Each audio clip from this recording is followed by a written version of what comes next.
여러분은 눈물이 많으신 편이십니까? 저는 울고 싶을 때 잘 울지 못합니다. 그래서 때로는 답답할 때가 많습니다. 제 마음을 눈물로 표현하고 싶을 때나 언제 한번 기회가 될 때 속 시원하게 감정들을 눈물로 쏟아내고 싶을 때가 있는데 이상하게 그런 때는 눈물이 잘 나오지 않습니다. 그런데 정작 어떤 특정한 순간이 찾아오면 그때 스스로 주체할 수 없게 눈물이 쏟아지곤 합니다. 저는 보편적으로 슬프다고 받아들여지는 드라마나 영화, 그런 소설을 접할 때는 그리 크게 감정의 변화를 느끼지 않는 편입니다. 연인들이 서로 헤어지고 그런 슬픈 로맨스 영화나 드라마를 보고 있으면 안타깝네, 유감이네. 그런데 인생이 다 그런 거지. 그 정도 수준에서 스치고 지나가곤 합니다. 그런데 때로는 저의 기준에서 너무 안타깝고 슬프고 괴로워서 그 자체로 어쩔 줄 모르는 마음에 잠을 못 이루고 막 꿈에 나오고 저도 모르게 눈물이 쏟아지는 지점을 만날 때가 있습니다. 다큐멘터리나 인간극장 같은 실제로 만나는 어떤 인생들을 만날 때입니다. 한 인생을 정말 잘해보려고, 정말 잘 살아보려고 하는데 그 사람에게 정말 어찌할 수 없는 상황이 찾아와서 자신에게 소중했던 무언가를 포기하게 되는 것을 볼 때, 그때 참 마음이 아프게 다가옵니다. 성경 말씀에는 수많은 사람들이 나옵니다. 훌륭한 사람도 많이 나오고 평범한 사람도 많이 나오고 이상한 사람, 악한 사람도 나옵니다. 그런데 한 사람 한 사람 자세히 살펴보면 정말 소수의 악한 사람을 제외하고는 다들 나름대로 각자 자신의 삶을 열심히 살아가는 인생들입니다.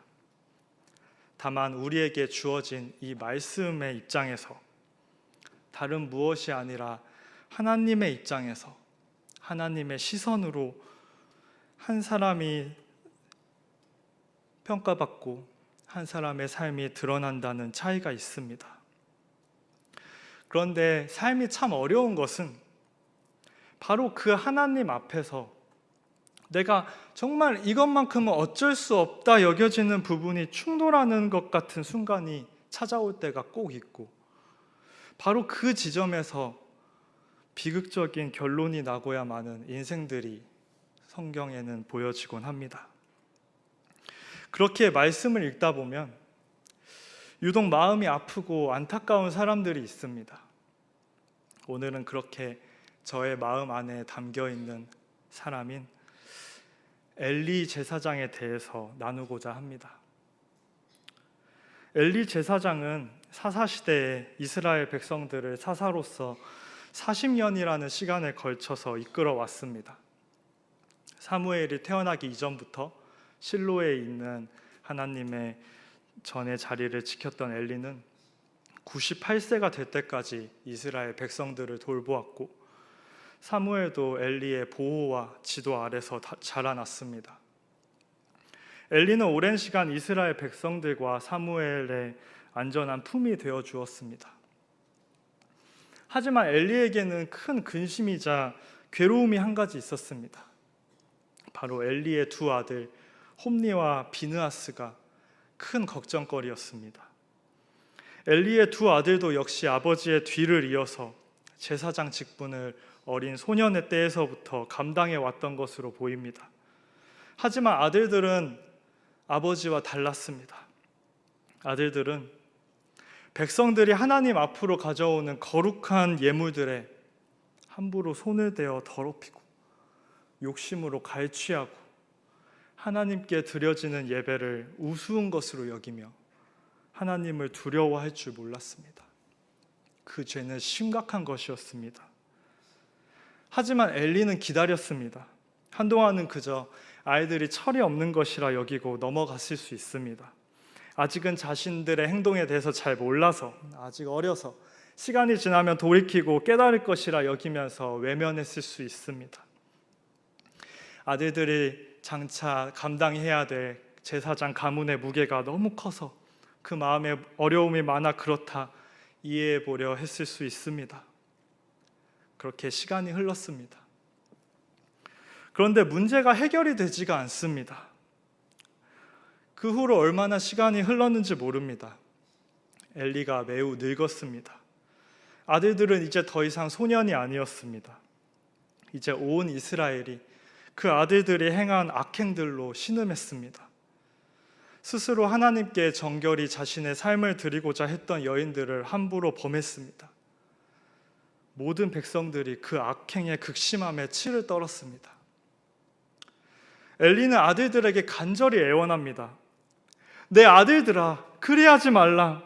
나에게 들려오는 너희의 소문이 좋지 않다. 너희가 여호와의 백성들로 범죄하게 하는구나.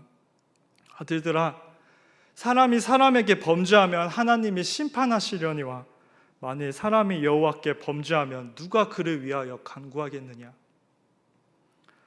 하지만 엘리의 아들들은 아버지의 말을 듣지 않습니다. 그리고 계속해서 자신들의 악한 행위를 멈추지 않았습니다.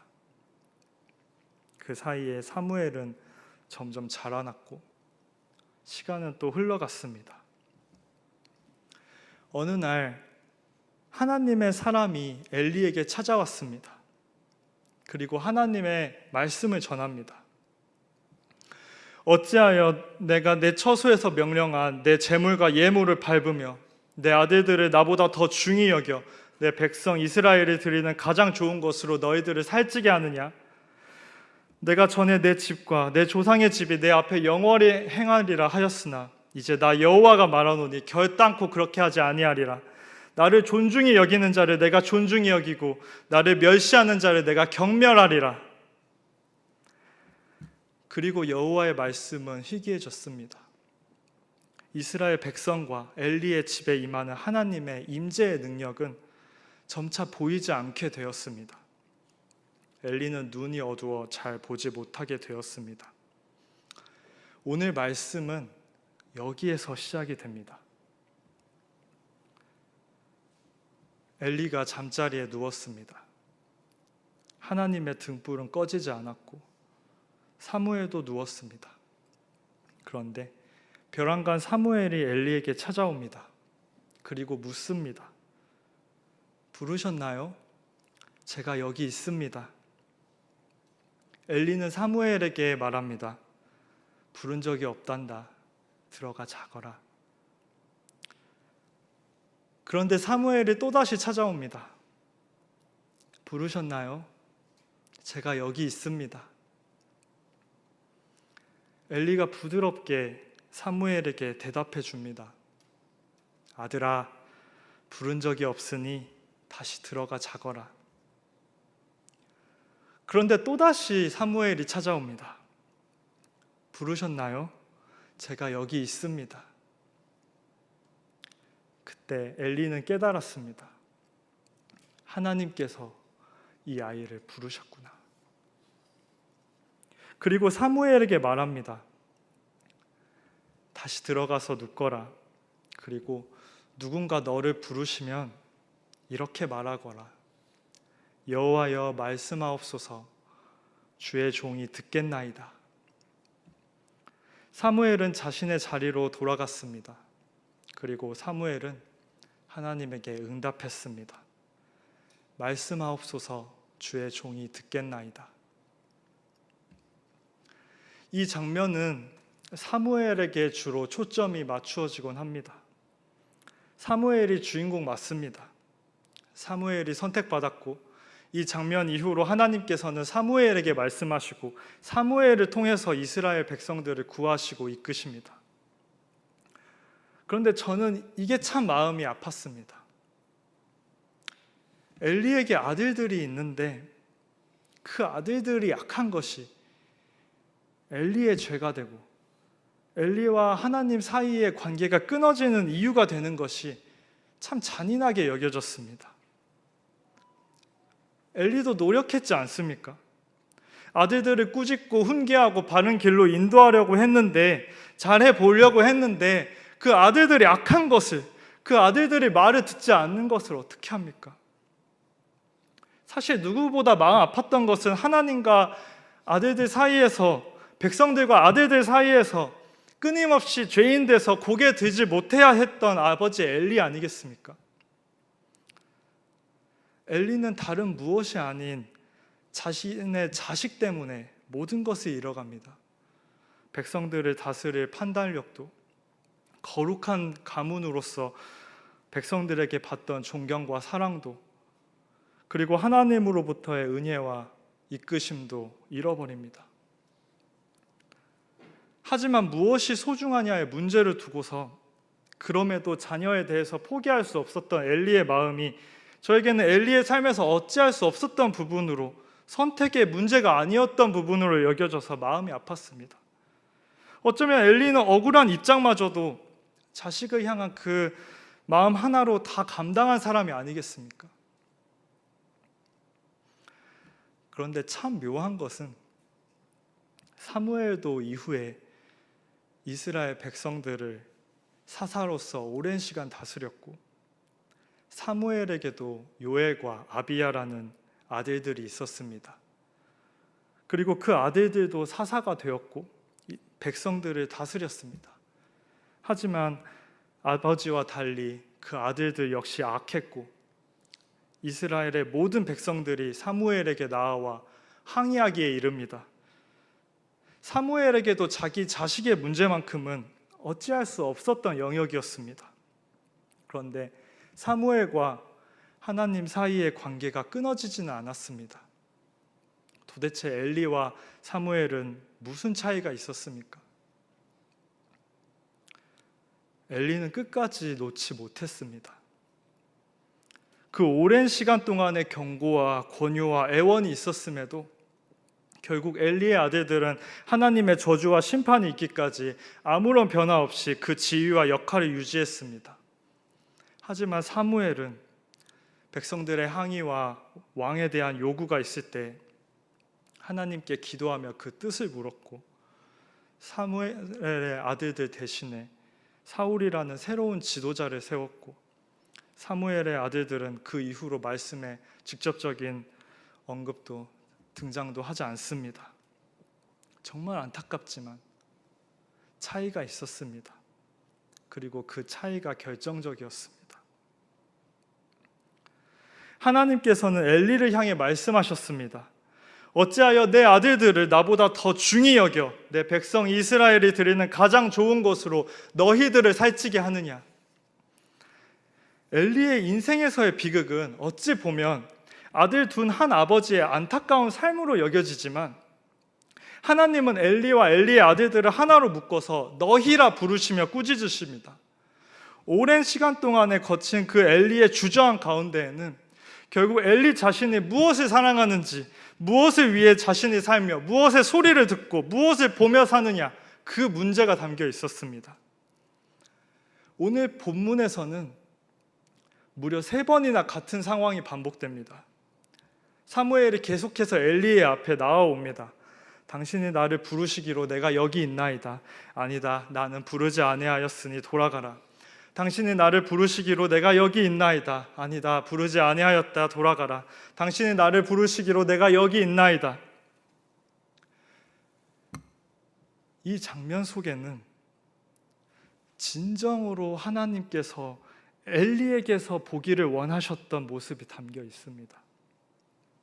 하나님의 말씀을 듣고 다른 무엇 없이 하나님께로 돌아오는 발걸음, 설령 내가 들리지 않더라도, 설령 지금이 이해되지 않더라도, 설령 내가 듣고 마주하는 상황이 지금 나에게 거절과도 같이 여겨지고 내가 어찌할 수 없는 부분이 자꾸만 부딪히는 것 같고 내게 선택지가 아무도 하나 없는 것 같은 상황 속에 당신이 나를 부르셨다는 그 고백 속에 나타나는 그 모습, 그 부르심 가운데 있는 그 모습을 내가 엘리 너에게서 보기를 원한다는 하나님의 마음이 이 순간 안에 담겨 있습니다. 엘리는 사무엘이 자신에게 찾아올 때마다 자신이 이전에 하나님 앞에서 어떤 사람이었고 어떻게 세워져서 하나님을 향한 불을 지켜왔었는지, 내가 이전에 하나님의 음성을 어떻게 들어왔고 그 음성을 어떻게 따라 살아왔었는지를 대면하고 또 대면했습니다. 그리고 깨닫습니다. 이제는 하나님께서 이 아이에게 말씀하시는구나. 엘리는 이제 하나님의 음성을 듣지 못하는 귀와 하나님의 꺼지지 않는 불을 보지 못하는 어두워진 눈으로 마지막으로 깨닫습니다. 그리고 자신을 향한 하나님의 마지막 메시지에 응답합니다. 자신의 사명이 끝이 나고 촛대가 옮겨지고 하나님의 심판이 도래하는 순간이 찾아온 것에 엘리는 마지막으로 하나님을 향해 응답함으로 사무엘에게 말합니다. 그가 너를 부르시거든 내가 말하기를 여호와여 말씀하옵소서 주의 종이 듣겠나이다 하라. 엘리는 그렇게 사무엘을 통해 하나님께 마지막으로 응답합니다. 여호와여 말씀하옵소서 주의 종이 듣겠나이다. 그리고 다음날 엘리는 사무엘로부터 하나님께서 말씀하신 엘리와 엘리의 집에 대한 심판의 선포를 듣고 최후의 말을 남깁니다. 이는 여호와의 신이 선하신 대로 하실 것이니라. 하나님께서는 아론의 자손들에게 성소에 등불을 밝혀두고 언제나 꺼지지 않도록 지키도록 하셨습니다. 그리고 그 불은 하나님께서 사무엘에게 말씀하시기 전까지도 타오르고 있었습니다. 엘리 평생에 하나님의 불은 꺼지지 않았습니다. 하지만 엘리의 눈이 어두워 그 하나님의 꺼지지 않는 자명한 불을 보지 못했습니다. 어느 순간부터였는지 모르겠습니다. 어느 순간부터 하나님의 불은 엘리에게 이전에도 그러했고 앞으로도 그러할 그저 그런 당연한 불이 되어버렸습니다. 하지만 항상 하나님은 엘리 앞에서 아직 꺼지지 않은 등불로서 늘 엘리를 부르셨습니다. 사무엘아 사무엘아 3번 부르신 거 그것에 전혀 비할 바가 안 되게 진정 수도 없이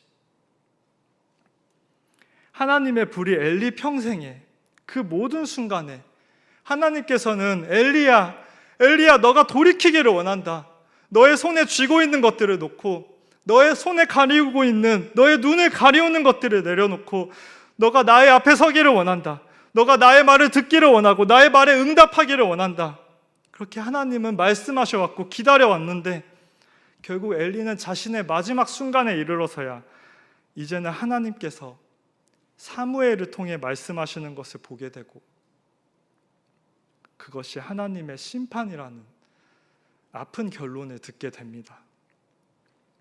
여러분, 우리에게 소중한 것이 있습니까? 그런데 혹시 그것이 하나님을 보는 눈을 가리고 하나님의 음성을 듣는 귀를 막아버리고 하나님에게 향하는 발걸음을 올가매고 있지는 않습니까? 하나님과의 관계에 있어서 하나님 제가 이것만큼은 어찌할 수가 없는데 왜 꼭 이것이 당신과 저 사이에 걸림이 되어야 합니까? 그렇게 묻게 되는 것들이 있습니까? 다른 것은 다 괜찮은데 꼭 이거여야만 하겠냐는 그 기도에 하나님을 향한 억울하고 서운한 마음이 있으십니까? 마음이 아픕니다. 하지만 그럼에도 우리가 하나님을 진정으로 믿기를 원하고 하나님께서 부르실 때 응답하기를 원합니다. 우리가 응답하는 그 과정이 아브라함이 아들 이삭을 데리고 산을 오르는 그 발걸음과 같이 마음이 찢어지더라도 우리가 응답하는 그 과정이 내가 부서지는 한이 있더라도 나를 축복하소서 매달린 야곱의 처절함을 담더라도 우리의 응답하는 그 과정이 모든 것을 내려놓고 내가 죽으면 죽으리이다 응답했던 에스더의 입술을 담기를 원합니다. 하나님의 등불은 아직 꺼지지 않고서 우리의 앞을 비추고 있습니다. 우리가 주님의 음성을 듣기를 원하고, 주님의 말씀을 따라 걸어가길 원하고, 주님이 부르시는 자리에 서 있길 원합니다. 그리고 선포하기를 원합니다.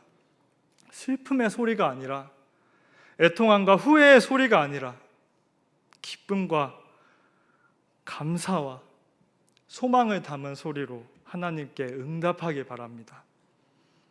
주여, 말씀하옵소서. 주의 종이 듣겠나이다. 기도하시겠습니다.